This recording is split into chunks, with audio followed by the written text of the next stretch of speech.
నేను అడుగుతా నీకేమైందిరా? ఏమైందంటే ఏం లేదు. ఏం పాట అంటే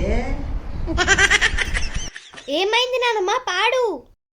నానమ్మ కన్నా దీనికే ఎక్కువ ఉన్నట్టుంది ఇంట్రెస్ట్ పాట మీద.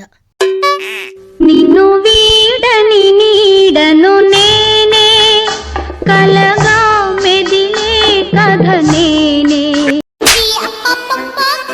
ఇది దెయ్యం పాట లెక్కుందేంది? రేపు చెప్పుకుందాం తీనానమ్మా, ఇప్పుడు ఎందుకు? ఎందుకు? ఆయన చెప్తే పని అయిపోతుంది. నువ్వు ఆయనతో చెప్తే నా పని అయిపోతుంది. ఏంటిది? నేనేమన్నా?